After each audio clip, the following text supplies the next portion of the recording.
सुरू करू. हो सर.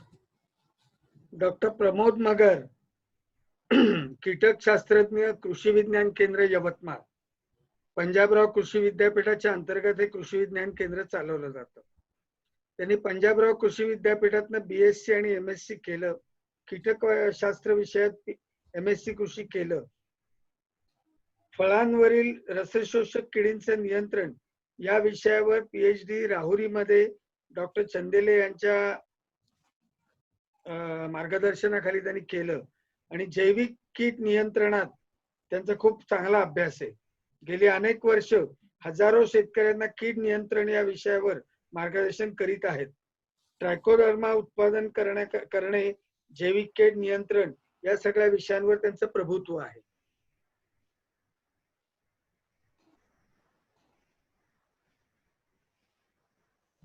तर डॉक्टर मगर, आपण सुरुवात करूया. रसायन विरहित कीड व्यवस्थापनासाठी एकात्मिक कीड व्यवस्थापना हे एक उत्तम मार्ग आहे असं तुम्ही सांगताय. जरा सांगा याच्याबद्दल. निश्चितच सर. आता आपण सध्या बघतोय की निरनिराळ्या किडे आहेत, त्यामध्ये आपण फक्त कीटकांपुरताच विचार करतो. तर या दृष्टीनं आपण रासायनिक कीटकनाशकांच्या जास्त आहारी न जाता इतर ज्या काही एकात्मिक कीड व्यवस्थापनाच्या पद्धती आहेत, त्याचबरोबर रसायन विरहित कीड व्यवस्थापनाच्या पद्धती आहेत, त्याविषयी आपण जाणून घेणं आणि त्या बाबतीत अंमलबजावणी करणं अतिशय गरजेचं आहे असं मला वाटतं. आणि एकंदरीतच आपण जर बघितलं तर सद्यस्थितीमध्ये 520 कीटक किंवा कोळीवर्गीय किडींना प्रतिकार क्षमता निर्माण झालेली आहे. आणि एकंदरीतच 150 असे वनस्पतीचे रोग आहेत की ज्यांना या कीटकनाशकांच्या विरोधामध्ये त्यांनी प्रतिकार क्षमता निर्माण केलेली आहे. एकंदरीत तणांच्या बाबतीमध्ये जर आपण विचार केला तर 113 तण अशी आहेत की ज्यांच्यामध्ये प्रतिकारक क्षमता ही निर्माण झालेली आहे. आणि ही प्रतिकारक क्षमता का निर्माण झालेली आहे तर याचं कारण म्हणजे वाढता कीटकनाशकांचा वापर. आणि त्यातूनच आपल्या मानवी आरोग्यावर तसेच आपल्या निसर्गावर होणारे दुष्परिणाम आपण आता सध्या बघतच आहोत. एक सन 2017 साली आमच्या यवतमाळ जिल्ह्यामध्ये 22 शेतकरी आणि शेतमजुरांचे निष्पाप जीव या कीटकनाशकांचा योग्य वापर न केल्यामुळे फवारणी करताना झालेले आहेत. तर एकंदरीतच जर आपण बघितलं तर या रसायन विरहित कीड व्यवस्थापनाचं महत्व अत्यंत आहे असं मला वाटतं. एकूण सर्व पिकांमध्ये पीक संरक्षण हा चर्चेचा विषय आहे. बरोबर. तर साधारण पीक संरक्षण न केल्याने किती नुकसान होतं? तुमची स्लाइड आहेच. हो हो. आता मी एक आपल्या शेतकरी बंधूंना ही स्लाइड दाखवण्याचा एक प्रयत्न केलाय. एकंदरीत जर आपण बघितलं तर सर्वात जास्त आपल्या पिकांचं नुकसान हे तणांपासून होतं, जे की 33% होऊ शकतं. त्यानंतर कीटक वर्गीय जी काही किडी आहेत त्यांचं साधारणतः 26% नुकसान आपल्या पिकांना संभवतं. त्या पाठोपाठ जे वनस्पतीचे रोग आहेत 20% प्रादुर्भाव हा वनस्पती रोगांवर होतो आणि त्यापासून आपल्याला नुकसान सुद्धा संभवतं. आणि एकंदरीतच इतर किडी ज्या आहेत त्यापासून आपल्याला 21% नुकसान किंवा तोटा हा सहन करावा लागतो. एकंदरीतच भारतामध्ये जर आपण विचार केला, कीटक असतील, रोग, तण आणि इतर किडी जे आहेत यामुळे साधारणतः 30% जे काही उत्पादनामध्ये आपल्याला नुकसान हे पाहावं लागतं.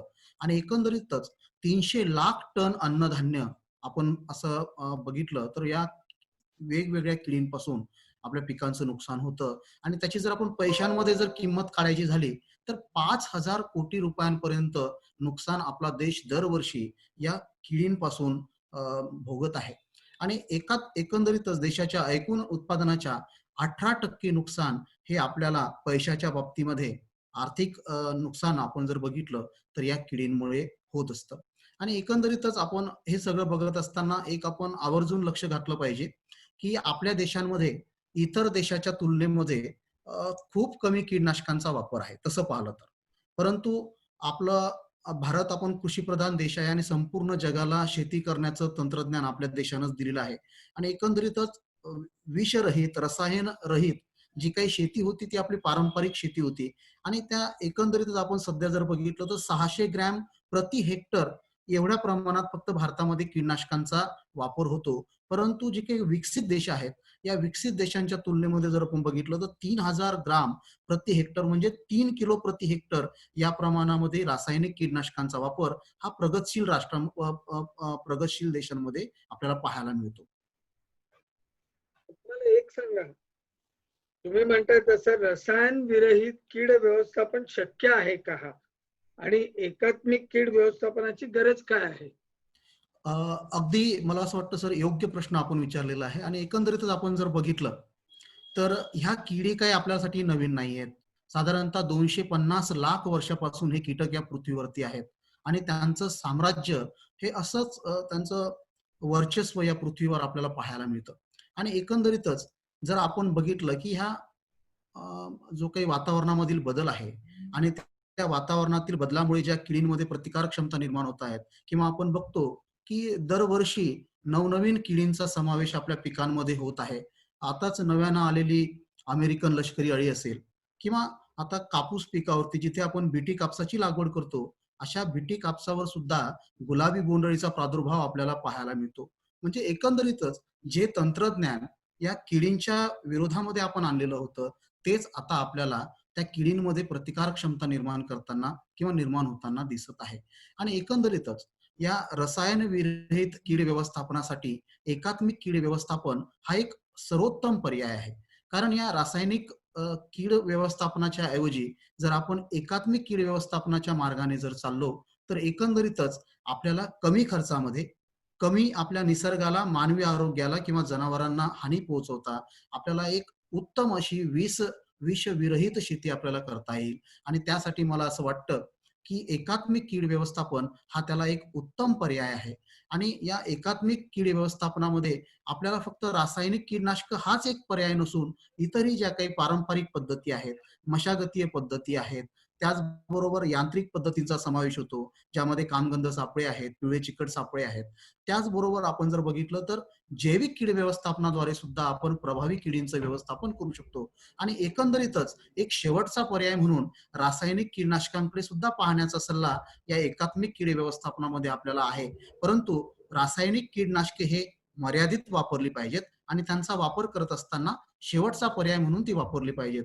आणि मला असं वाटतं की या दृष्टीनं जर आपण एकात्मिक कीड व्यवस्थापन जर समजावून घेतलं तर निश्चित रसायन विरहित कीड व्यवस्थापन करण्यामध्ये आपण यशस्वी झाल्याशिवाय राहणार नाही.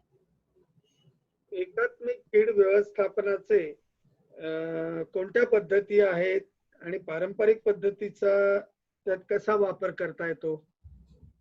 अगदी बरोबर सर. आता आपण बघतो एकंदरीतच हे एकात्मिक कीड व्यवस्थापन जे आहे ते आपल्याला काय वापरायचं आहे, तर याच्याविषयी जर आपण एक विचार विनिमय केलं तर एकंदरीतच मी आपल्याला सांगितलं की कीटकनाशकांचा दुष्परिणाम वाढत आहे.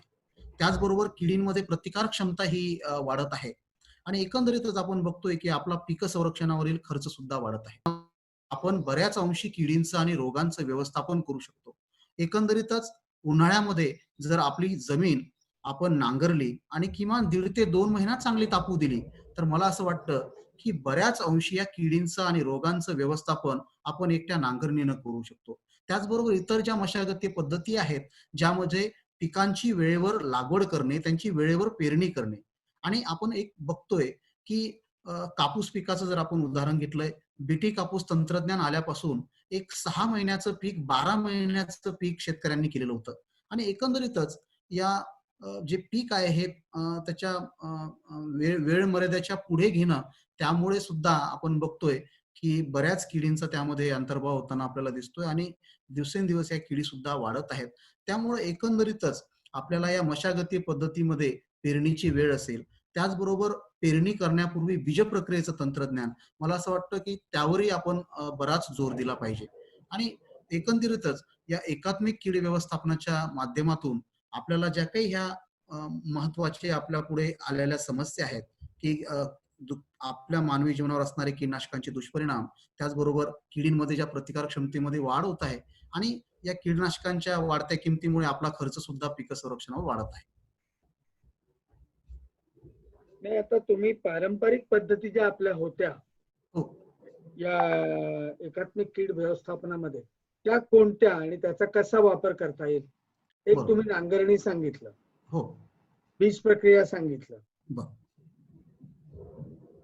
अजून काय आहे त्याच्यात? नाही, त्यामध्ये अजून आपण जर बघितलं तर एकंदरीतच पारंपरिक पद्धतीमध्ये अशी आपण जेवढी लिस्ट केली तेवढी कमी आहे. पण एकंदरीत चांगल्या वाणांचा वापर करणे, त्यामध्ये रोग प्रतिकारक्षम, कीड प्रतिकारक्षम वाणांचा वापर आपण करणे.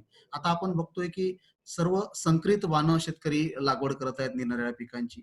तर एकंदरीतच हे असं कीड रोग प्रतिकारक्षम वाणांची निवड करणं हे सुद्धा गरजेचं आहे.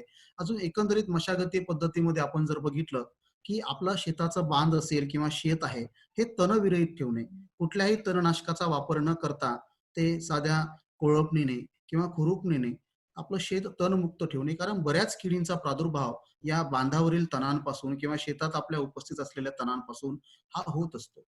आणि एकंदरीतच या पारंपरिक पद्धतीमध्ये आपण बघितलं की काही जैविक कीटकनाशक आहेत की जे आपण स्वतः शेतावर तयार करू शकतो, ज्यामध्ये पंचगव्य आहे किंवा मग दशपर्णी अर्क आहे, निंबोळी अर्क आहे, यासारख्या ज्या निरनिराळ्या म्हणजे पारंपरिक ज्या पद्धती आहेत त्यांचा समावेश आपल्याला करणं गरजेचं आहे. आणि जर आपण ज्वारी पिकाच्या बाबतीमध्ये जर बोललं तर ज्वारी पिकाची जर लागवड आपण म्हणजे उशिरा केली तर आपल्याला एकंदरीतच खोडमाशीचा जो प्रादुर्भाव आहे ज्वारीवरील तो आपल्याला पाहायला मिळतो. म्हणून जी ज्वारीची पेरणी आहे ती आपण लवकर करणं गरजेचं आहे.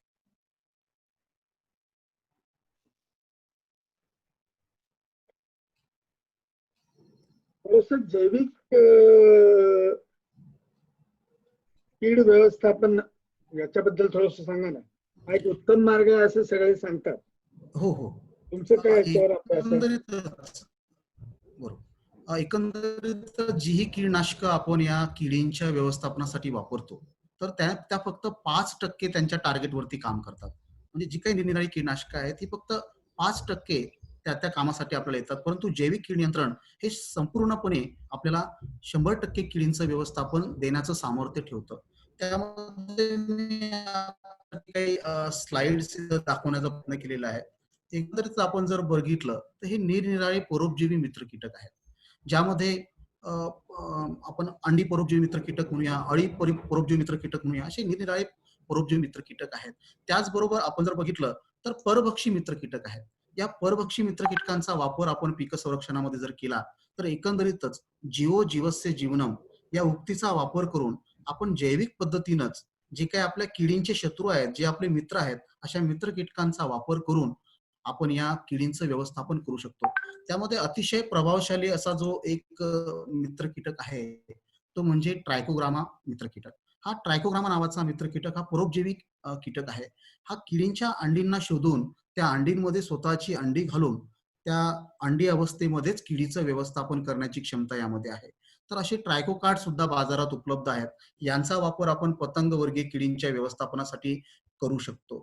एकंदरीतच जैविक कीटकनाशक सुद्धा आहेत, ज्यामध्ये बुरशीजन्य कीटकनाशक आहेत, ज्यामध्ये आपण जर बघितलं तर मेटॅरायझियम अॅनिसोप्ली, बिव्हेरिया बेसियाना किंवा नोमोरिया रिली आणि ज्या काही रस शोषण करणाऱ्या किडी आहेत, ज्यामध्ये मावा, तुडतुडे, पांढरी माशी, फुलकिडे या किडींसाठी व्हर्टिसिलियम लेक्टॅनी हे एक प्रभावशाली असं बुरशीजन्य जैविक कीटकनाशक आहे. त्याचबरोबर बरीच अशी विषाणूजन्य कीटकनाशक आहेत, ज्यामध्ये घाटी अळीचा विषाणू किंवा लष्करी अळीचा विषाणू हे सर्व जैविक घटक जर आपण आपल्या पीक संरक्षणामध्ये त्यांचा अंतर्भाव केला तर निश्चितच अतिशय कमी खर्चामध्ये आपण निसर्गाला हानी न पोहोचवता आपल्या किडींचं व्यवस्थापन करू शकतो. आणि या जैविक कीड व्यवस्थापनाच्या बाबतीत बोलत असताना मला असं वाटतं की कडुनिंब हा जर एक आपण जो आपल्या आयुर्वेदामध्ये याला कल्पवृक्ष म्हटलेला आहे, या कल्पवृक्षाबद्दल जर आपण बोललो नाही तर मला असं वाटतं की जैविक कीड व्यवस्थापन हे त्याप्रमाणे पूर्णच होऊ शकत नाही. एकंदरीतच या कडुनिंबाचा त्यापासून जे काही निंबोळ्या मिळतात त्या निंबोळ्यांपासून निंबोळी अर्क तयार करून हे जैविक वनस्पतीजन्य कीटनाशक तयार करून त्याचा वापर करणं अतिशय गरजेचं आहे. एकंदरीतच जी कीटनाशकं आपण बाजारातून विकत आणतो, मग ती लाल त्रिकोणातील असू द्या, पिवळ्या त्रिकोणातील असू द्या, ते फक्त एकाच मार्गाने किडींचं व्यवस्थापन करण्याचं काम करतात आणि ते म्हणजे ते कीटकनाशक आहे किंवा विष आहे म्हणून ते किडींना मारतात. परंतु हा कडुनिंबाचा निंबोळी अर्क जो आहे हा एकंदरीतच 4 मार्गाने किडींचं व्यवस्थापन करतो. त्यामध्ये 4 असे गुणधर्म आहेत की जे आपल्याला पीक संरक्षणामध्ये अतिशय महत्वाचे आहेत. त्यामध्ये या कडुनिंबाला असलेली कडू चव, या कडू चवीमुळे जे काही लहान अवस्थेतील पिल्ले अवस्थेतील ज्या किडी आहेत त्या अशा वनस्पतींवरती जगत नाहीत किंवा तिथून ते पलायन करतात. दुसरा गुणधर्म म्हणजे या अझाडायरेक्टिन किंवा निंबीन, निंबिसिडिन जे घटक आहेत कडुनिंबाच्या निंबोळीमध्ये, तर एकंदरीतच याला उग्र वास आहे. या उग्र वासामुळे बरेच किडी, मादी पतंग असतील किंवा मादी कीटक असतील, तर ते अशा पिकावरती अंडी घालण्याचं टाळतात आणि एकंदरीतच त्या तिथे अंडी घालत नाही. त्यांचं जे काही अंडी घालण्याची क्षमता तिथे कमी झाल्यामुळे किंवा ते अंडी घालण्यासाठी न येत असल्यामुळे एकंदरीतच आपल्या पिकांवरील या किडींची जी संख्या आहे ही कमी होण्यास मदत होते. आणि तिसरा मार्ग जर आपण याचा विचार केला तर या कडुनिंबाच्या निंबोळी अर्कामध्ये कीटकनाशकाचे सुद्धा गुणधर्म आहेत. ते एक प्रकारचं विष सुद्धा आहे. आणि चौथा सगळ्यात महत्वाचा मार्ग जो मला वाटतो तो म्हणजे या निंबोळी अर्कामध्ये किडींना वांज बनवण्याची क्षमता आहे. हा निंबोळी अर्क किडींना स्टराईल बनवू शकतो आणि एकंदरीतच जर किडीच वांज झाल्यात, जर मादी किडी जर आपण वांज करू शकलो, तर नराचं आणि मादीचं जर मिलन झालं आणि त्यांनी अंडी सुद्धा घातली तरी सुद्धा त्या अंडींचं फलन होणार नाही आणि त्यातून पिल्ले बाहेर पडणार नाही. एकंदरीतच या कडुनिंबाला आपल्या पीक संरक्षणामध्ये अनन्यसाधारण महत्व आपण दिलंच पाहिजे. आणि आपण बघतो की आपल्या वाडवडिलाच्या पुण्याईनं प्रत्येक शेतकऱ्याच्या शेतामध्ये किमान एक तरी कडुनिंबाचं झाड आहे आणि एकंदरीतच या कडुनिंबाचा वापर आपण पीक संरक्षणामध्ये करणं अतिशय गरजेचं वाटतं. आणखीन काही वनस्पतीजन्य कीटनाशकांचं महत्व काही सांगता येईल का? हो सर, आता शेतकऱ्यांनी त्याच्यामध्ये वगैरे मी ऐकलं होतं. बरोबर. आता 5% निंबोळी अर्क हा आपण सांगितलं. त्याचबरोबर दशपर्णी अर्क आहे किंवा ज्यामध्ये आपण अशा 10 वनस्पती की ज्यांना शेळ्या मेंढ्या खात नाहीत, त्यामध्ये आपण जर बघितलं तर कडुनिंब आहे किंवा रुई आहे, कण्हेर आहे, करंज आहे. त्याचबरोबर आपण जर बघितलं तर निरगुडी आहे, गुलवेल आहे, धोत्रा आहे, बेशरम आहे. यासारख्या निरनिराळ्या विषारी ज्या वनस्पती आपण मानतो, त्या वनस्पतींचा वापर आपण एकंदरीतच या वनस्पतीजन्य कीटकनाशक तयार करण्यासाठी जर केला, तर एकंदरीतच आपल्याला या किडींमध्ये जी काही प्रतिकार क्षमता निर्माण होत आहे, बाजारामध्ये कीटकनाशकांच्या किमती वाढत आहेत आणि एकंदरीतच त्यांचे दुष्परिणाम, या सर्व गोष्टींचा विचार करून मला असं वाटतं ही वनस्पतीजन्य कीटकनाशक जी आहेत ती आपल्या सर्वात महत्वाची आहेत.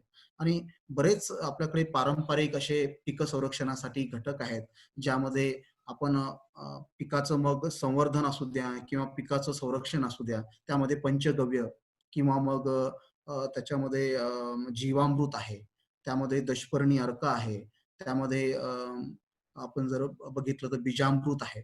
या सगळ्या गोष्टींचा अंतर्भाव आपण एकंदरीतच केला पाहिजे. आता दशपर्णी अर्क तयार कसा करायचा याचं काही फॉर्म्युलेशन किंवा काय ठरलेलं आहे का? हो. कसं करायचं अ, शेतकऱ्यांनी ते तयार? मला असं वाटतं एकंदरीतच आपण जे काही वनस्पतीजन्य कीटकनाशक आहेत 2, त्यामध्ये 5% निंबोळी अर्क आणि दशपर्णी अर्क कसा तयार करता येईल याविषयी थोडं माहिती घेण्याचा प्रयत्न करू. 5% निंबोळी अर्क तयार करायचा असेल तर अतिशय सोपी पद्धत आहे. आपल्याला जी वाळवलेली निंबोळी आहे ती 5 किलो आपल्याला लागेल. एकंदरीतच ती 5 किलो निंबोळी बारीक कुटून घ्यायची आहे. 9 लिटर पाण्यामध्ये ती टाकायची आणि एकंदरीतच त्याला 2 ते 3 दिवस चांगलं ढवळायचं आहे. दुसऱ्या बाजूला 1 लिटर पाणी घेऊन त्यामध्ये 200 ग्राम साबणाचा चुरा किंवा निरमा पावडर घ्यायचा आहे. म्हणजे आपले 2 द्रावण तयार होतील. एक 9 लिटरचं द्रावण ज्यामध्ये 5 किलो निंबोळीची भुकटी आपण टाकलेली आहे. दुसरं द्रावण ज्यामध्ये 1 लिटर पाणी आणि 200 ग्राम साबणाचा चुरा किंवा निरमा पावडर. एकंदरीतच यांना ढवळल्यानंतर 2-3 दिवसानंतर हे दोन्ही द्रावण मिक्स करून घ्यायचं आहे. याला परत काठीच्या साहाय्याने चांगलं ढवळून घ्यायचं आहे आणि ते ढवळून झाल्यानंतर कापडाच्या सहाय्याने त्याला गाळून घ्यायचं आहे. म्हणजे आपला 10 लिटर अर्क तयार होईल. या 10 लिटर अर्कातील प्रत्येकी 1-1 लिटर अर्क घेऊन 9 लिटर पाण्यामध्ये आपल्याला तो परत टाकायचा आहे, म्हणजे पंपामध्ये टाकायचा आहे. अशा 5 किलो निंबोळीपासून 10 पंपाला पुरेल इतकं औषध जर आपण निंबोळ्या वेळेवर गोळ्या करून ठेवल्या, तर मात्र ₹10 10 पंपाला पुरणारं औषध आपण तयार करू शकतो. आणि त्याचबरोबर दशपर्णी अर्क मला असं वाटतं एक उत्तम वनस्पतींचा वापर करून तयार केलेलं हे बहुगुणी असं कीटनाशक आहे. जैविक कीटनाशक आहे की ज्यामध्ये अ, कडुनिंबाची फक्त 5 किलो पानं आपल्याला घ्यावी लागतात आणि इतर ज्या 9 वनस्पती आहेत ज्या मी आपल्याला सांगितल्या आहेत त्यांची 2-2 किलो पानं आपल्याला घ्यायची आहेत. एकंदरीतच त्यांचे शक्य असेल तर त्यांचे तुकडे करावेत. जेवढं आपल्याला त्याचं चॉपिंग करता येईल ते चॉपिंग करावं. 200 लिटरचा ड्राममध्ये एक 150 लिटर पाणी आणि त्यामध्ये मग 1 किलो गूळ, 5 ते 10 लिटर देशी गाईचं शेण, 5 ते 10 लिटर देशी गाईचं गोमूत्र, त्याचबरोबर 5 किलो गाईचं शेण या प्रमाणात ते मिश्रण करून त्यामध्ये शक्य असेल तर 1 किलो किंवा 2 किलो बेसन त्यामध्ये टाकून नंतर त्याला काठीच्या साहाय्याने ढवळून घ्यायचं आहे. आणि एकंदरीतच आपण जर बघितलं तर याला 5 ते 7 दिवसांपर्यंत जर याला आपण बंद करून ठेवलं तर एकंदरीतच आपण हे दशपर्णी अर्क सुद्धा तयार करू शकतो. आणि या वनस्पतीजन्य कीटकनाशक तयार करत असताना जो काही हे जे मिश्रण आहे हे आंबवण्याचा कालावधी हा कमी जास्त असू शकतो. एकंदरीतच या वनस्पतीजन्य कीटकनाशकांना तयार करण्यासाठी आपल्याला याला थोडं फर्मेंटेशन याचं करणं गरजेचं आहे. याला आंबवणं अतिशय गरजेचं आहे. त्या त्या दृष्टीनं आपण जर बघितलं तर वेगवेगळ्या पद्धती किंवा प्रोसिजर या वनस्पतीजन्य कीटकनाशकांच्या तयार करण्याच्या आहेत. बरेच शेतकरी बंधू कडुनिंबाचे जी पानं आहेत ती सुद्धा पाण्यामध्ये उकळून त्याचा वापर, त्यामध्ये थोडं मिरचीचं ठेसा असेल ह्या सगळं एकत्र करून त्याचा वापर फवारणीसाठी करतात. तर मला असं वाटतं अशा ज्या पद्धती आहेत ज्या शेतकऱ्यांच्याच अनुभवातून पीक संरक्षणासाठी फायद्याच्या ठरू शकतील त्याचा अंतर्भाव आपण केला पाहिजे. आता तुम्ही सगळे कीटक शास्त्रज्ञ, पिवळे आणि चिकट सापळ्यांचा वापर करा, नाहीतर ट्रायकोडर्मा कार्ड असेल किंवा इतर काही पिवळे आणि चिकट सापळे तुम्ही लावा असं म्हणता. हो हो. तर याच्यामध्ये हे सगळं घरच्या घरी कसं शेतकरी तयार करू शकेल? अगदी योग्य. आणि मला असं वाटतं सर की हा जो प्रश्न आपण विचारलेला आहे हा सध्या काळाची गरज आहे. एकंदरीतच आपण बघतो की निरनिराळ्या पिकांमध्ये रस शोषण करणाऱ्या किडी आहेत. त्यामध्ये मावा, तुडतुडे, पांढरी माशी, फुलकिडे या किडींचा निरनिराळ्या पिकांवरती प्रादुर्भाव हा मोठ्या प्रमाणात होत असतो. आणि एकंदरीतच आपण बघतो की या रस शोषण करणाऱ्या किडींसाठी आपला रासायनिक कीटकनाशकांवरील फवारण्या सुद्धा जास्त होत असतात. मग एकंदरीत कापूस, सोयाबीन सारखी पिकं असो किंवा फळभाज्या म्हणजे भाजीपाला वर्गीय पिकं असोत किंवा फळवर्गीय पिकं असोत, या पिकांवरती रासायनिक कीटकनाशकांच्या फवारण्या हे रस शोषण करणाऱ्या किडींसाठी खूप होतात. त्या दृष्टीनं हे पिवळे चिकट सापळे असतील, निळे चिकट सापळे असतील किंवा कामगंध सापळे असतील, यांचा वापर करणं अतिशय गरजेचं आहे. आणि एकंदरीतच मला असं वाटतं की रस शोषण करणाऱ्या किडींच्या बाबतीमध्ये पिवळे चिकट सापळे हे अतिशय प्रभावशाली आहेत. कारण एकंदरीतच जर आपण कीटकांची दृष्टी आणि मानवाची दृष्टी यामध्ये जर आपण जर भेद बघितला किंवा साम्य बघितलं तर आपल्याला एक लक्षात येईल की मानव जो आहे तो जास्तीत जास्त फ्रिक्वेन्सीचा म्हणजे इलेक्ट्रोमॅग्नेटिक फील्ड मधला जो एक जांभळा कलर बघू शकतात, जो जास्त फ्रिक्वेन्सीचा असतो. परंतु एक कीटक अतिनील किरण सुद्धा त्यांच्या डोळ्यांनी बघू शकतात. एकंदरीतच अतिनील किरण बघणं हे त्यांच्यासाठी, किडींसाठी एक वरदान आहे असं मला वाटतं. कारण या किडींना मानवाप्रमाणे म्हणजे रंगांचं एवढं ज्ञान नसतं. परंतु अ, अ, एकंदरीतच या किडींना लाल रंग जो आहे हा दिसत नाही, त्यांच्या दृष्टीस पडत नाही. त्यांच्या दृष्टीस किंवा त्यांना आकर्षणासाठी जो सगळ्यात महत्वाचा रंग आहे तो म्हणजे पिवळा रंग. या पिवळ्या रंगाकडे बहुतांशी रस शोषण करणाऱ्या किडी आकर्षित होतात. म्हणून आपण शेतकरी बंधूंना सांगतो की पिवळे चिकट सापळे वापरले पाहिजेत. निळे चिकट सापळ्यांचा सुद्धा वापर आपल्याला फुलकिडे किंवा नंतर लीफ मायनर ज्याला आपण म्हणतो, पानं पोखरणाऱ्या ज्या आळ्या असतात त्यांच्या पतंगांना आकर्षित करण्यासाठी एकंदरीतच निळ्या चिकट सापळ्यांचा वापर आपल्याला करता येतो. नंतर या पिवळ्या चिकट सापळ्यांचा वापर एकंदरीतच आपण सर या रस शोषण करणाऱ्या किडींसाठी करायला हवा. आणि जर हे पिवळे चिकट सापळे आपल्याला घरच्या घरी तयार करायचे असेल तर आपण अतिशय कमी खर्चामध्ये हे तयार करू शकतो. आणि एकंदरीतच एकदा आपण हे तयार केले तर सलग 4 ते 5 वर्षांपर्यंत हे पिवळे चिकट सापळे आपण वापरू शकतो. मग त्यासाठी डॉक्टर पंजाबराव देशमुख कृषी विद्यापीठ अकोला यांनी पिवळे चिकट सापळे घरच्या घरी तयार करण्याचं एक तंत्रज्ञान विकसित केलेलं आहे. की एकंदरीतच या पिवळे चिकट सापळे तयार करण्यासाठी आपण जर बाजारामध्ये फोम शीट असते 3 mm, 4 mm किंवा 6 mm जाडीची एक फोम शीट मिळते. साधारणतः हे जे मी तुकडे दाखवलेले आहेत आपल्याला, याला हे फोम शीटचे तुकडे आहेत. तर 4 बाय 8 फूट याचा असा या आकाराचा अखंड एक त्याचा तुकडा येतो मोठा. याचे साधारणतः 30 बाय 40 सेंटीमीटरचे जर आपण तुकडे केले तर 36 तुकडे एका फोमशीट पासून होतात. तेच जर आपण 30 बाय 15 सेंटीमीटरचे तुकडे केले तर एका शीट पासून 64 तुकडे आपल्याला मिळतात. आणि एकंदरीतच आपण जर शिफारशी बघितल्या तर 40 पिवळे चिकट सापळे प्रति एकर या प्रमाणात आपल्याला वापरायची शिफारस आपल्याला दिसते. परंतु जर आपण एका फोमशीट पासून 64 तुकडे जरी मिळत असो आणि हे 64 तुकडे जरी आपण एका एकरामध्ये लावले तरी सुद्धा बऱ्याच अंशी आपल्याला रस शोषण करणाऱ्या किडींच्या व्यवस्थापनासाठी हे पिवळे चिकट सापळे फायद्याचे ठरू शकतात. मग आता आपल्याला हे या शीट पासून 15 बाय 30 सेंटीमीटर किंवा 30 बाय 40 सेंटीमीटरचे तुकडे घ्यायचे आहेत. जर आपल्याला पिवळी फोमशीट जर मिळाली तर अतिउत्तम. त्यामध्ये त्या शीटचा जो रंग आहे तो ब्राईट येलो असला पाहिजे किंवा गोल्डन येलो असला पाहिजे. जर आपल्याला पिवळ्या रंगाची शीट मिळाली नाही तर पांढरी शीट असेल तर आपल्याला गोल्डन येलो किंवा ब्राईट येलो जो कलर आहे हा पेंट आहे तो आपल्याला विकत आणून तो आपल्याला त्या पुठ्ठ्यांवरती मारता येईल. आणि जर आपण त्याला 2 दिवस एका बाजूने हात मारून ठेवला, एका बाजूने कलर आणि दुसऱ्या बाजूला दुसऱ्या दिवशी जर आपण तो रंग लावला आणि याला सावलीमध्ये जर चांगलं सुकवू दिलं तर 2 दिवसामध्ये मला असं वाटतं हा कलर व्यवस्थित सुकतो. आणि त्यानंतर आपण शेतामध्ये आपलं जे पीक आहे त्या पिकाच्या समान उंचीवर जर आपण हे पिवळे चिकट सापळे लावले आणि आता राहिला चिकट पदार्थ, त्यामध्ये एरंडीचं तेल आहे किंवा पांढरं ग्रीस आहे किंवा मोटारचं खराब झालेलं ऑइल आहे. या कोणत्याही 3 घटकांपैकी एक घटक जर आपण या फोमशीट वरती पसरवला तर एकंदरीतच आपल्याला असं लक्षात येईल की 4 ते 5 दिवसामध्ये किंवा 1 आठवड्यामध्ये संपूर्ण पिवळी शीट आपल्याला किडींनी माखलेली दिसेल. जसं मी या स्लाइडमध्ये दाखवण्याचा प्रयत्न केलेला आहे. त्यामध्ये मावा, तुडतुडे, पांढरी माशी, फुलकिडे, नंतर नागेअळी ज्याला आपण लीफ मायनर म्हणतो, त्याचबरोबर फळमाश्या ह्या सुद्धा या पिवळ्या चिकट सापळ्यांकडे आकर्षित होतात. फक्त एकच आहे, जर आपल्याला एरंडीचं तेल शक्य असेल तर ते वापरावं आणि दुसरा प्राधान्य आपण पांढऱ्या ग्रीसला द्यावा.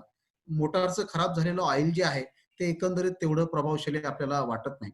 परंतु हे एकदा पिवळे चिकट सापळे आपण तयार केले तर आपल्याला हे 4 ते 5 वर्ष वापरता येऊ शकतात. ते कसे? समजा आज आपण शेतामध्ये ते लावलंय. एका आठवड्यानंतर सर्व शीट आपली त्या किडींनी माखलेली आहे. त्यानंतर आपण साधं ओल्या फडक्याने ती शीट पुसून काढू शकतो आणि परत त्यावर एरंडीचं तेल किंवा पांढरं ग्रीस लावून त्याचं रिसायकलिंग किंवा त्याचा वापर आपण नेहमी करू शकतो. बाजारात सुद्धा पिवळी चिकट सापळी मिळतात. परंतु ती एकदा वापरली की 15 दिवसानं त्यावर बरेच कीटक त्यावर चिटकतात आणि नंतर आपण त्याला खर्चटून जरी काढण्याचा प्रयत्न केला तरी सुद्धा तो पेंटेड ग्लू जो असतो तो निघत नाही. आणि ते तंत्रज्ञान मग आपल्या शेतकऱ्यांचं तेवढं पुरतच 15 दिवसांपुरतच ते मर्यादित राहतं. परंतु हे चिकट सापळे जे आहेत हे आपण 4 ते 5 वर्ष जर व्यवस्थित त्यांना वापरलं तर 4 ते 5 वर्षांपर्यंत सुद्धा हे वापरू शकतो. आणि एकंदरीतच जे कामगंध सापळे आहेत या कामगंध सापळ्यांचा किंवा पिवळे चिकट सापळ्यांचा वापर हा कीड सर्वेक्षणासाठी खूप होतो. कारण एकात्मिक कीड व्यवस्थापनामध्ये कीड सर्वेक्षण, किडींची ओळख, किडींची आर्थिक नुकसानीची बाजू आणि किडींनी आर्थिक नुकसान पातळी ओलांडली आहे का हे आपल्याला जर बघायचं असेल तर एकंदरीत या पिवळ्या चिकट सापळ्यांचा, प्रकाश सापळ्यांचा आणि कामगंध सापळ्यांचा वापर आपल्याला करावा. मी म्हणाला किडींची आर्थिक नुकसान पातळी ही कशी ओळखायची पहिली गोष्ट, आणि मग त्यानुसार तुम्ही जर जैविक आणि हे सगळं कीड नियंत्रण करूनही जर किडी कंट्रोल मध्ये आल्या नाहीत तर मग रासायनिक कीड नियंत्रणाचा कितपत वापर करावा?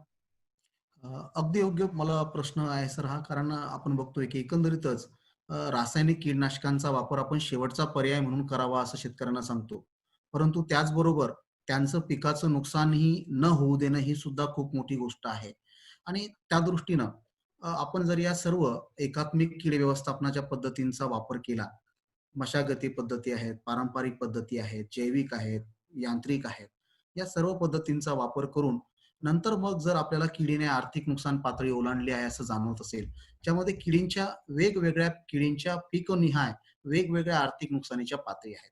एकंदरीत जर आपण ढोबळ बघायचा प्रयत्न केला तर रस शोषण करणाऱ्या किडींमध्ये साधारणतः 10 रस शोषण करणारी कीटक प्रतिपान ही त्यांची आर्थिक नुकसानीची पातळी आपण बघू शकतो. आता कसं कापूस पिकामध्ये जसं आपण बघितलं की तुडतुड्यांची जी आर्थिक नुकसान पातळी आहे ही साधारणतः 2 तुडतुडे प्रति पान आहे. परंतु सोयाबीन पिकामध्ये ही 6 तुडतुडे प्रति पान आहे. त्यामुळे ही किडींची आर्थिक नुकसान पातळी ही कमी जास्त असू शकते.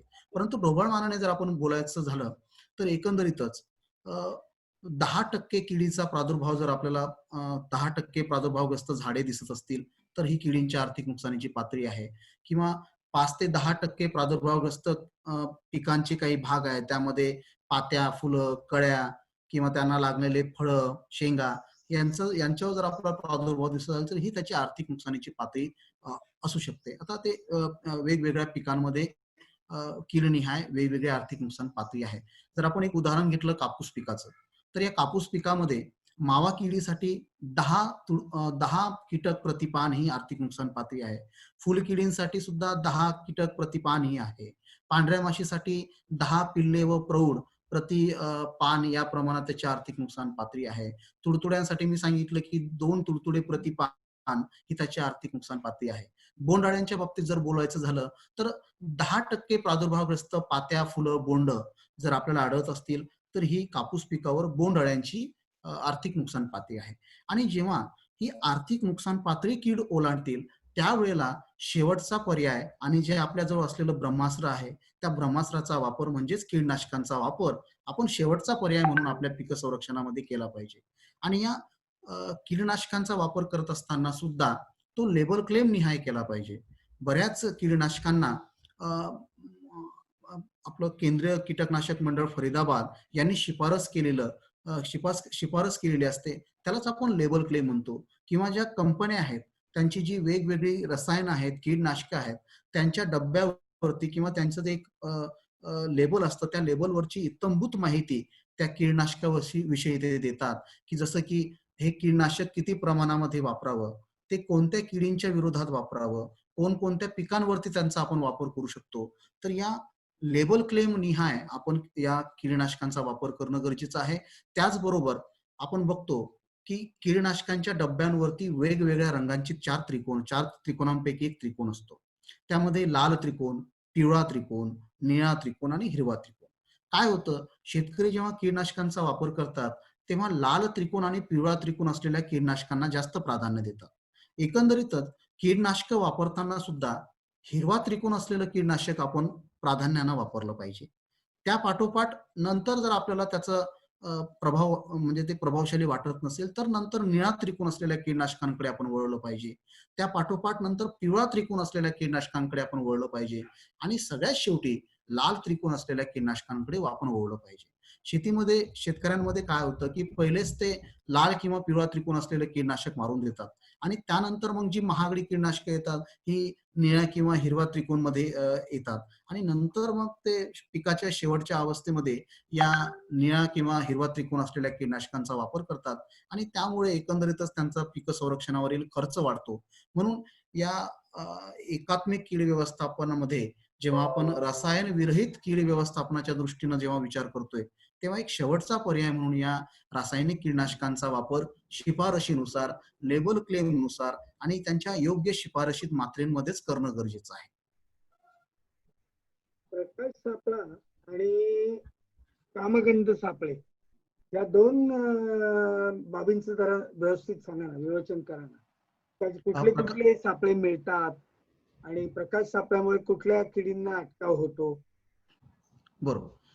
तर मी या सादरीकरणामध्ये सर आपल्याला जेवढे काही आपल्याला ट्रॅप्स अवेलेबल आहेत त्यांविषयी थोडं एक हा फोटो दाखवण्याचा मी प्रयत्न केला. याला मी थोडं रिसाइज करतो. तर एकंदरीतच आपण जर बघितलं तर हा जॅक्सन ज्याला डेल्टा ट्रॅप आपण म्हणतो, जे आपण गुलाबी बोंडअळीसाठी किंवा अमेरिकन लष्करी अळीसाठी जे हे असे फनेल ट्रॅप जे वापरतो आपण, हे या ट्रॅप सारखाच तो ट्रॅप असतो. परंतु हा फक्त 2 मार्गाने काम करतो. या पिवळ्या त्रिकोणमध्ये सुद्धा एक ल्यूरची गोळी त्यामध्ये आतमध्ये टाकलेली असते. एकंदरीतच कामगंध म्हणून आणि पिवळा चिकट सापळा म्हणून सुद्धा हा डेल्टा ट्रॅप आपला कामाचा पडू शकतो.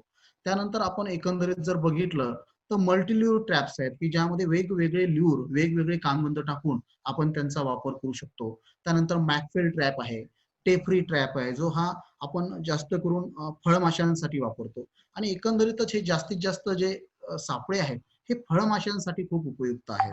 त्यानंतर हा फनेल ट्रॅप आहे, बॉटल ट्रॅप आहे किंवा डेल्टा ट्रॅप आहे. तर हा पतंग वर्गीय किडींच्या व्यवस्थापनासाठी आपण वापरतो. आणि पिवळा जो सापळा आपण म्हणतो, येलो स्टिकी ट्रॅप्स, हे सुद्धा आपण रस शोषण करणाऱ्या किडींसाठी यांचा वापर करतो. बऱ्याच वेळेला काय असतं की आता आपण बघतोय की विद्युत चलित सापळे येत आहेत, की ज्यामध्ये फुल टू ते कम्प्लिटली ॲटोमाइज आहेत, की ज्यामध्ये किडींची नोंदणी सुद्धा ते घेऊ शकतात. त्याचबरोबर जेव्हा शत्रू किडी त्यांच्या त्या सापळ्याच्या आवरणावरती जेव्हा येऊन चिटकतील किंवा तिथे थाडतील, तर तिथे त्या उच्च व्होल्टेजमुळे किंवा उच्च विद्युत प्रवाहामुळे तिथेच ते मारले जातील. असे काही वेगवेगळे प्रकाश सापळे की ज्यामध्ये कामगंधांचा सुद्धा वापर आपण करू शकतो. एकंदरीत डॉक्टर पंजाबराव देशमुख कृषी विद्यापीठाने विकसित केलेला हा एक लाईट ट्रॅप आहे जो सौर ऊर्जेवर चालतो. एकंदरीतच अशा म्हणजे पारंपरिक स्रोतांपासून जर आपण त्या स्रोतांचा वापर करून जर असे सापळे जर आपण वापरले, तर निश्चितच एक आपल्याला कुठेही पर्यावरणाला धोका न पोहोचवता आणि सहजरित्या आपल्याला या किडींचं सर्वेक्षण, त्याचबरोबर या किडींच्या व्यवस्थापनामध्ये आपल्याला मदत होईल. आता या कामगंध सापळ्यांचं आता हे जे आहेत, हे आपलं फणेल सापळे आपण म्हणतो. एकंदरीतच हे लावत असताना पिकाच्या उंचीपेक्षा 1 ते 1.5 फूट उंचीवर लावणं गरजेचं आहे. आणि यांचं वापरण्याचं प्रमाण जर आपण बघितलं तर हेक्टरी 5 या प्रमाणामध्ये आपण कीड सर्वेक्षणासाठी वापरू शकतो. आणि जर आपल्याला मोठ्या संख्येनं नरपतंग जेरबंद करायचे असतील, तर एकंदरीतच आपण हेक्टरी 15-20 या प्रमाणात सुद्धा वापरू शकतो. आता आपण बघतोय की कापूस पिकांवरती गुलाबी बोंडअळीचा प्रादुर्भाव हा वाढत आहे. त्या दृष्टीनं आम्ही शेतकरी बंधूंना कीड सर्वेक्षणासाठी ऑगस्ट महिन्यापर्यंत 2 ते 3 सापळे प्रति एकर या प्रमाणात लावण्यासाठी सांगतो. त्यानंतर प्रति एकरी आम्ही 10 ते 15 कामगंध सापळे कापूस पिकामध्ये लावण्याची सुद्धा शिफारस करतो. कारण एकंदरीतच जर मोठ्या प्रमाणामध्ये जर आपण कामगंध सापळे शेतामध्ये लावले, तर मोठ्या प्रमाणामध्ये जे नर पतंग आहेत ते आपल्याला या कामगंध सापळ्यामध्ये जेरबंद करून त्यांना मारता येईल. या कामगंध सापळ्यांचं एक वैशिष्ट्य असं आहे की यामध्ये नर पतंग आकर्षित होतात. आणि एकंदरीतच जर कीटकांमध्ये आपण बघितलं तर नराचं आणि मादीचं जेव्हा मिलन होतं, तेव्हा प्रत्येक मादी आपला जोडीदार निवडताना 10 जोडीदार तपासून ती निवडते. आणि एकंदरीतच जर निसर्गामध्ये नरांची संख्या जर आपण अशी जेरबंद करायला लागलो, ती संख्या जर आपण कमी करायला लागलो, तर त्या मादीला एक असा योग्य जोडीदार त्यांना मिळण्यासाठी मिळणार नाही. आणि त्यातूनच त्यांचं जे काही पुढची पिढी आहे किंवा प्रजनन आहे, अंडी घालण्याची क्षमता आहे, त्यावर आपण मारा करू शकू. आणि त्याचबरोबर या कामगंध सापळ्यांचा सगळ्यात महत्वाचा फायदा म्हणजे आपल्याला किडीने आर्थिक नुकसान पातळी ओलांडली आहे का, हे सुद्धा बघणं किंवा याचा सुद्धा निर्णय घेणं आपल्याला सहज शक्य आहे.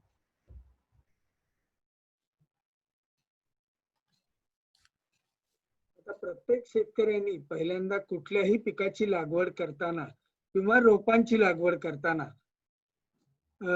बीज प्रक्रिया फार महत्वाची असं सुरुवातीला तुम्ही म्हणालात. हो सर. त्याच्याबद्दल एक जरा सांगा ना. म्हणजे त्याच्यात 2 प्रकार आहेत. एक फंगिसाइडचं बीज प्रक्रिया, विषारी बीज प्रक्रिया आणि त्याच्यानंतर जैविक त्याच्यावर करायची. बरोबर.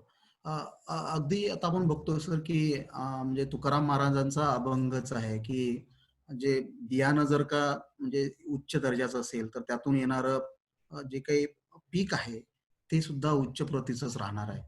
म्हणून जे बियाणं आपल्या शेतामध्ये पडण्यापूर्वीच जर आपण त्या बियाण्याला जर बीज प्रक्रिया केली, तर निश्चित आपल्याला आपल्या पिकाला उद्भवणाऱ्या ज्या पुढच्या समस्या आहेत त्या आपण वेळेवरच कमी करण्यामध्ये यशस्वी राहू शकू.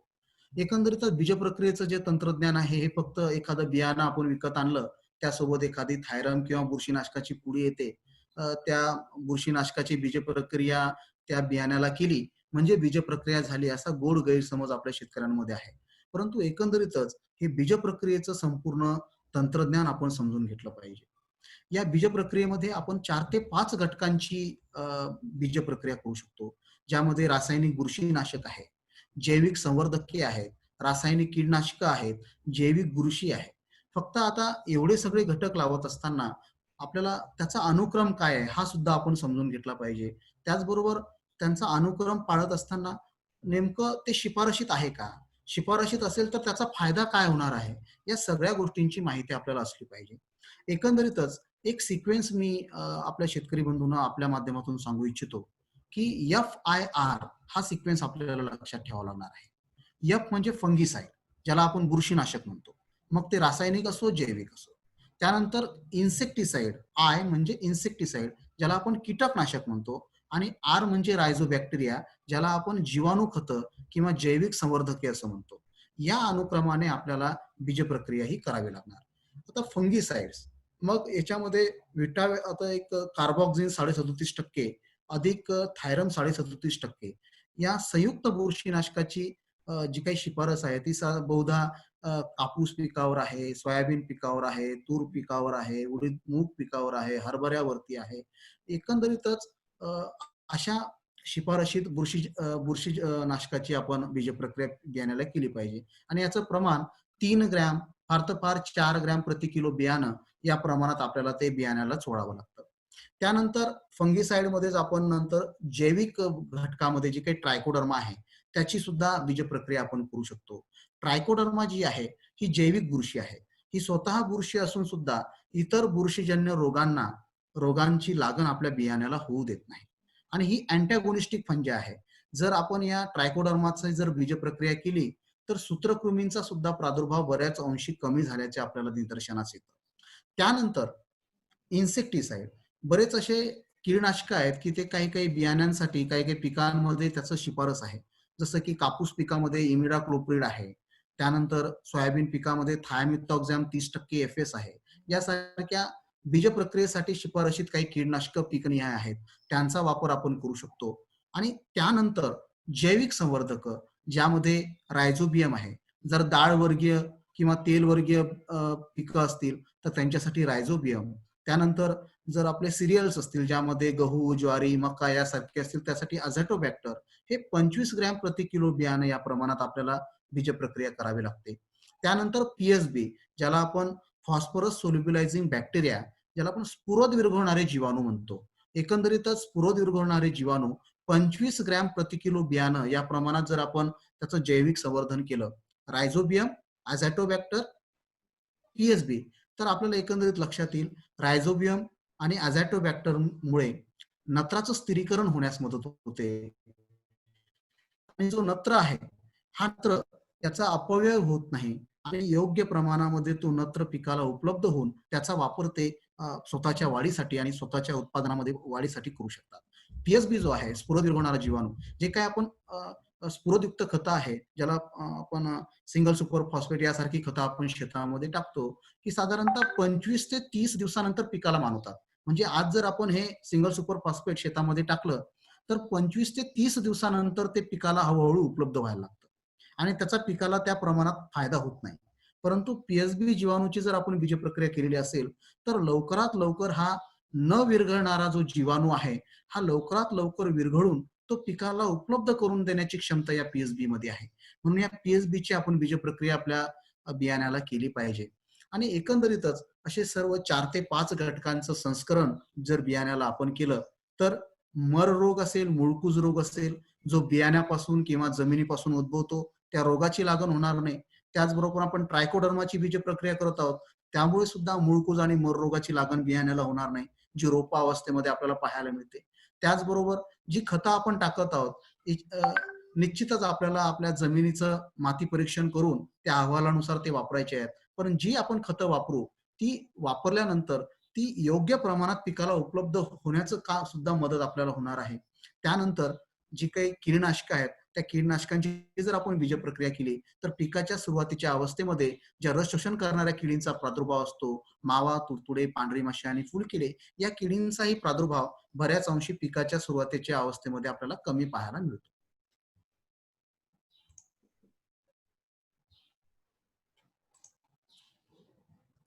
एकूणच याच्यामध्ये कीटकनाशकांचा सुरक्षित वापर हा करणं का गरजेचं आहे, कारण तुम्ही यवतमाळमध्ये पाहिले की 22 शेतकरी आणि शेतमजुरांचा मृत्यू झालाय त्याचा वापर नीट न करण्याने. हे फार महत्वाचं आहे.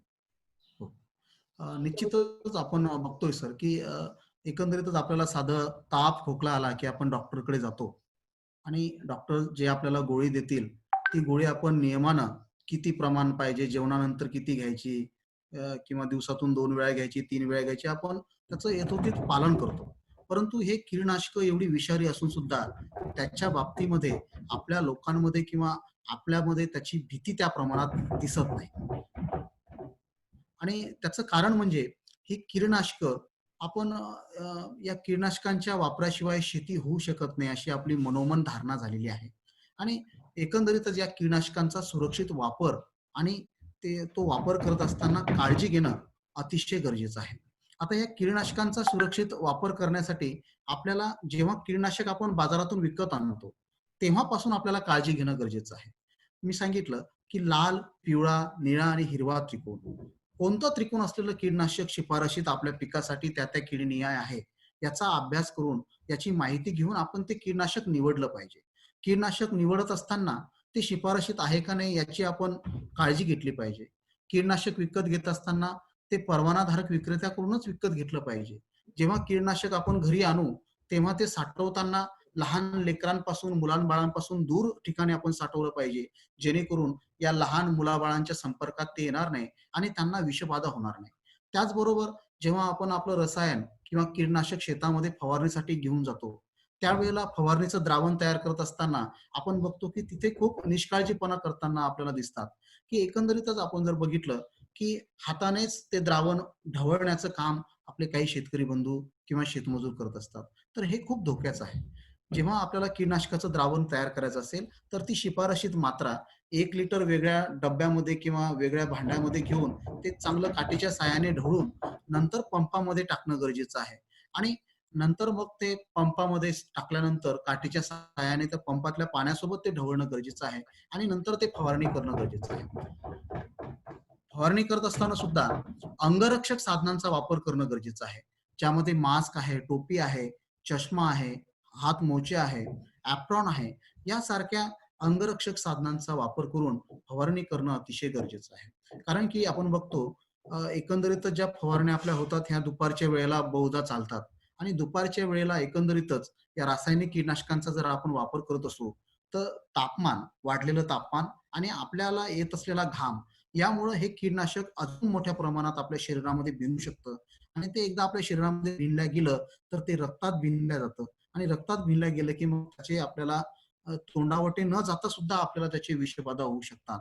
आणि एकंदरीतच या कीटकनाशकांचा वापर करत असताना हवेच्या विरुद्ध दिशेने फवारणी न करता हवेच्या दिशेनं फवारणी करणं अतिशय गरजेचं आहे. कारण जर आपण हवेच्या विरुद्ध दिशेनं फवारणी केली तर ते तुषार कदाचित फवारणीचे तुषार आपल्या अंगावर उडू शकतात. म्हणून फवारणी करत असताना हवेच्या दिशेनं करणं गरजेचं आहे. जो फवारणी करण्यासाठी जो व्यक्ती आपण निवडणार आहे, तर त्याच्या हातापायावर कुठल्याही प्रकारची जखम, इजा असता कामा नये. बऱ्याच वेळेला जर हा फवारणी करणारा व्यक्ती त्याच्या हातापायावर जर जखम असेल आणि त्या जखमेवाटे जर कीटकनाशक त्याच्या संपर्कात आलं, तर ते शरीरामध्ये भिनू शकतं. तर एकंदरीतच ही सर्व काळजी आपल्या शेतकरी बंधूंना घेणं गरजेचं आहे. आणि आपल्या माध्यमातून मला असं वाटतं मी शेतकरी बंधूंना एक नम्र विनंती करू इच्छितो, की वेगवेगळ्या रसायनांचं मिश्रण करून फवारणी करणं आपण प्रकर्षानं टाळलं पाहिजे. बऱ्याच वेळेला आपण अशी निरनिराळी कीटकनाशकं, निरनिराळी रसायनं मिक्स करून त्यांचं मिश्रण करून फवारण्यासाठी वापरतो. त्यातूनच ते आपल्या जीवावर सुद्धा बेतू शकतं. आता बऱ्याच अशा काळजी आपण घेऊन सुद्धा बऱ्याच वेळेला अशा विषबाधेचे आपण प्रकरणं बघतो.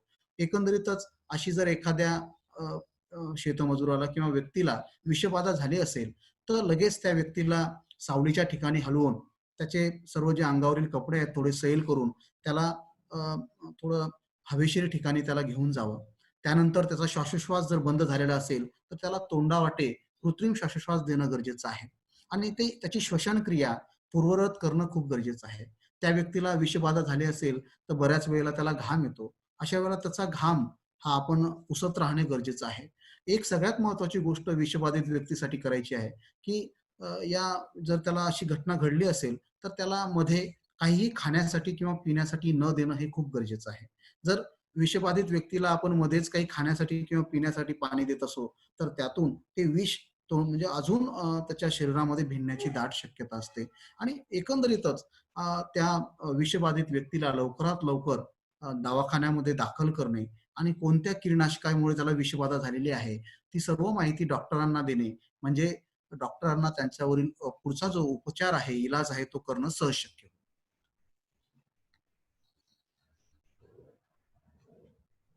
डॉक्टर मगर सर,